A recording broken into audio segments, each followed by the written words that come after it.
Good morning mga idol and welcome to MJ Vlog. Ayan at kakagising ko nga lang pala mga idol at samahan nyo nga pala ako mag-upload ng aking video for today. At manuklay nga pala muna tayo bago lumabas ng bahay mga idol. Tara and let's get it on. Magsuklay muna bago magsimula. Tara at let's get it on. Mga idol, tayo ay magsimula na munang magwalis dito sa labas ng bahay. At magandang umaga nga po sa inyong lahat. At maulit ko lang sa inyo mga idol, ako ay nakapag-toothbrush na dyan. Ayan mga idol, nagpapasalamat ako dahil may 16,000 na akong followers. At siya nga pala, ako ay nag-upload ng nakaraang araw ng video ko saan ay naka 25,999 views ako for the first time. Tumataas ang aking radar mga idol. At nakatanggap na ako ng $26.05 mga idol sa aking income pagpa-vlog. Kaya sinasiga ko talaga mag-upload araw-araw ng aking video. Ayan mga idol, at sisimulan ko na nga pala dito magluto dito sa kusina na ako ngayon. Nandito nga pala may sibuyas, kamatis at saka at kamyas mga idol at talbos ng kamuti. Tara, simulan na nga pala natin dito na magluto. Ayan, meron din akong isdang galunggong mga idol. Kung saan ay 4 na piraso at hinati ko dyan ng 3. Ayan na nga po sa bonus sinaing na gamitin ko sa pagsigang mga idol at sinain ko. Wow! At nakulo na rin ang aking hugas-bigas na panggagamitin ko sa aking sinigang mga idol. Ayan at aking sisimula na nga palang ilagay dyan ng kamatis dahil kumukulo na ito.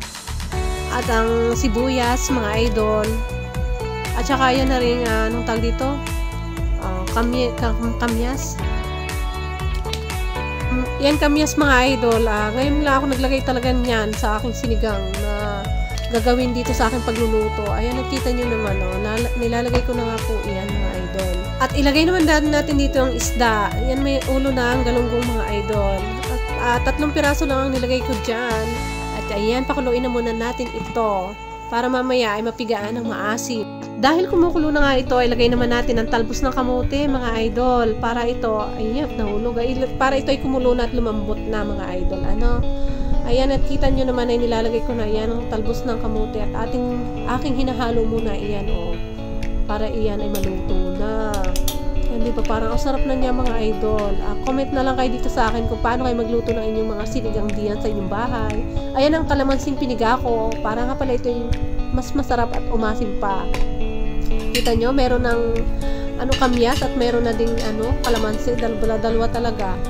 At yummy na kumukulo na siya. At ayan, hinahalo ko muna ito para ito'y maluto na talaga at aking maano na. Ayan, at aking sinaing mga idol ay nakulo na rin. Pinagsabay ko na ito sa siling para nga pala hindi ako mahirapan at matapos kagad at makain mamaya ng agahan. Ayan mga idol, may 1 pirasong galunggong ako diyan dahil walang kalan, sinaklang ko na yung siling. At ang aking sinaing mga idol ay okay na rin. Ayan yung aking sinigang. Ayan ay pinahabol ko na. At ang part ng video ko mga idol ay lutong pananghalian naman. At nga pala mga idol, ito ay 3 beses ko lang ginawa yung video para sabay kong i-upload. At meron nga pala dyang bawang, sibuyas, kamatis mga idol. At syempre meron din itlog. Ayan, at ang gulay na mapait na ampalaya. Aking slice na tinugasan na ito mga idol. Iginisa ko na nga pala mga idol dyan ang mga ricado, ang sibuyas, bawang at kamatis at aking hinahalo na ito. Para nga pala ito ay maging malasa bago ko ilagay dito ang gulay na mapait na ampalaya mga idol. At ilalagay ko na dito mga idol ang gulay ng ampalaya para nga pala ito ay maluto at magisa na. At siyempre para maalis ang pait habang ito ay binibisa mga idol. At shoutout nga pala sa nagsasabi na hindi original ang aking content. Ito na nga po yung original content ko Mga idol, di ko na na-video itong pagprito ko dito sa 2 hotdog. Ayan, at ako po ay nagpiprito naman ng isda na galunggong diyan sa pork na yan. Sa akin sinaing din ang pananghalian na yan ay luto na rin.